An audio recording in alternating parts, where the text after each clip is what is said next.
First and foremost, I want to give all praises, honor, and glory to Yahweh, Bahasham, Yahweh Shai, Bahasham, Rakha Kudash. Double honors to the elders and the apostles of Great Millstone, and peace and blessings to the elect. And Lord willing, this would be a pretty quick and straight to the point lesson. I was watching this video that was done by the elder brother Manat Zakba, um, um, titled "There is no such thing as luck." Okay, hashtag good luck, hashtag bad luck. And in the video, he basically goes into and explains, all right, with the scriptures about, pretty much how, you have a lot of people that believe in the superstition, if you do certain things a certain way or you stand a certain way, you walk under a ladder, a black cat crosses the street in front of you, whatever the case is, you crack a mirror, you're going to have bad luck, all right, for whatever, or if you do something like this, you're going to have good luck, or this means this. And at the end of the day, as he goes into in the video, everything that happens to you, whether negative or positive, all right, whether good or bad, it comes from Yahweh Bashem Yahweh Shai. It's not a matter of luck or karma or any of that stuff. All right, there's the Most High meting out judgment based on your actions. Okay, but as he mentioned it, it brought to mind, a precept here in the book of Isaiah, which I'm going to go into, dealing with luck, all right, and fortune, which actually goes back to a Babylonian god, all right, or a Babylonian deity. And actually, it was the elder Itazwan that actually brought this out. That's how I found out in Isaiah 65 and 11. Okay, and when you go into it, it reads, "But ye are they that forsake the Lord Yahweh, that forget my holy mountain, that prepare a table for that troop, and that furnish the drink offering unto that number." Okay, now when you actually go into the word troop and number, pretty much this is Israel committing idolatry against Yahweh Bashem Yahweh Shai. All right, basically offering sacrifices um, onto the troop. Which, let's go into that word. When you go into the word troop, okay, you can see the word here God, which is similar, if not the same spelling, to the name of Gad, the patriarch, all right, of the 12, one of the 12 tribes. But when you go into it, according to the blue letter at least, these are two different words. I believe the word for Gad, the name of the son of Jacob, is a different word, and it's differentiated by the number, as you can see as well. All right. But this word here, Gad, here, as you can see, it says it equals God of fortune, and it specifies a Babylonian deity. Okay, a Babylonian deity. And when you actually look him up, Gad, there's not too much information on him. All right, but it's known that this when you going back to Babylon and the Semitic region, you had different deities that they worshipped, but as you can see, it says Gad was the name of a pan-Semitic god of fortune. Okay, usually depicted as a male, but sometimes as a female, and is attested in ancient records of Aram, which are the Syrians, and Arabia. Gad is also mentioned in the Bible as a deity in the book of Isaiah 65 and 11, which I just read. Some translations simply call him the god of fortune, as having been worshipped by a number of Hebrews during the Babylonian captivity, which this is exactly what Jeremiah the prophet was warning. When you read in the letter of Jeremiah, this is what he was warning Israel, all right, when they got taken to captivity, prior to them really getting sent to Babylon. He warned them that when you go, you're going to see their different gods and different deities, and how they're worshipped and looked at, but don't follow those ways. However, as Israel stayed there, all right, for a good portion of time, up until the Lord put the spirit on Cyrus, all right, after he came up into power and the Babylonians were taken down, and to make the decree for Israel to go back and rebuild the temple.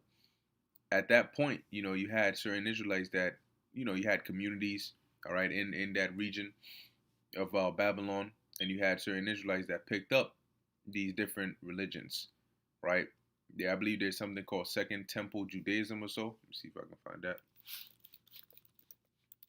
Yep, Second Temple Judaism. Um, and it says here, Second Temple. Let's close this out. Second Temple Judaism refers to the Jewish religion as it developed during the Second Temple period, which began with the construction of the Second Temple around 516 BCE and ended with the Roman siege of Jerusalem in 70 CE. Now, um, within around this time period, you had Jake coming back with different ideologies as well. I believe they also picked up the the ways of Zoroastrianism, all right, and different forms of ideologies and so on and so forth coming back, okay, which they picked up in Babylon, right? So going back here to the deity, right, the Babylonian deity Gad, which is basically the god of fortune, all right, where you get the whole concept of luck, which is, oh, you either have good fortune or bad fortune, or good luck or bad luck, whatever the case is, actually, goes back to this deity, right, where um, basically when you go back and you deal with the Babylonians, the Egyptians, the Assyrians, most of the time they had gods for everything. All right, you have like Dagon, you're dealing with the fish. All right, you have the sun god, you got the god for fertility, god for you know wine, god for riding and all of those things. So you pretty much had a god for everything, and if you please the god, then he would benefit you, bless you in your favor, and if you angered the god, then you would get negative, right? So when you're dealing with Gad, I guess the concept is, well, if you do what's pleasing to him, then you'll have good fortune, and if you don't, then you'll have bad fortune. Okay, but at the end of the day, like the elder Manasseh Zakbar went into, today you got people that pretty much believe in it, which is a superstition. All right, and they stress themselves out over it. When you watch this video at the beginning, you'll see this woman here crying, all stressed out because she's saying she has crickets in her house and she can't kick them out because if she does, that's bad luck. So she has to politely ask the crickets to leave, but they don't want to leave. What? I mean, what? You a grown woman, you stressed out. You, I mean, yeah. Okay.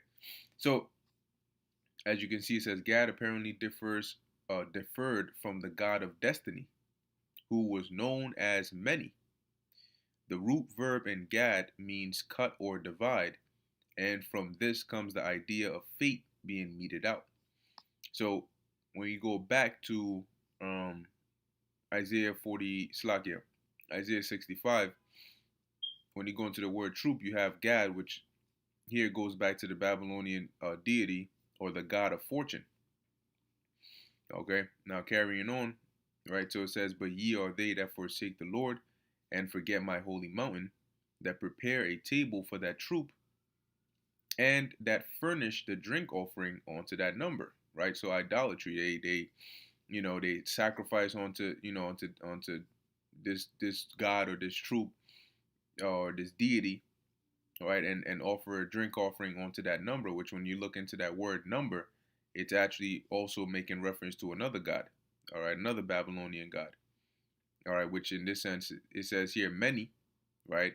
Manya, god of fate or fortune, god of fate who the Jews worshipped in Babylon or Babylonia.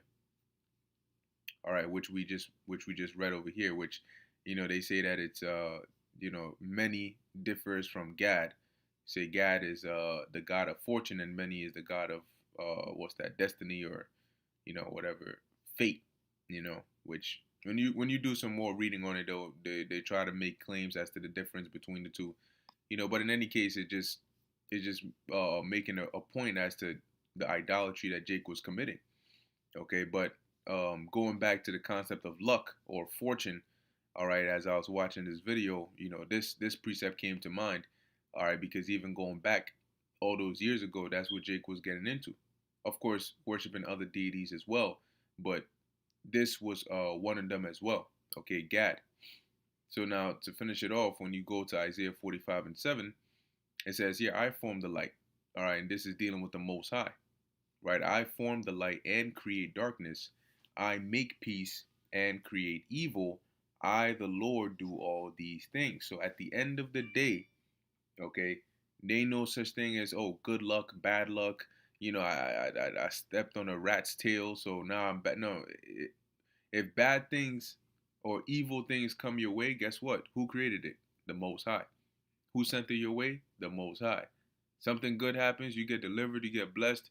That comes from the Most High. That's the peace and that's the evil. That's the light and that's the darkness. The Lord does it all. And even those that worship these deities and they're really all just left hand spirits that also serve the Most High anyway. Okay, so it all comes from Yahweh Bahasham Yahushai. Ain't no such thing as, these superstitions that people get into. All right. Now there's different levels to it.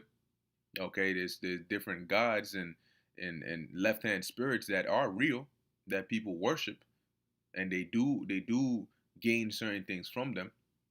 Okay, but overall to think that, oh well, I walked under a ladder or I broke a mirror and now I'm afraid that I'm gonna have bad fortune or bad luck or negative things are gonna happen to me because of that. That's pretty ridiculous, you know.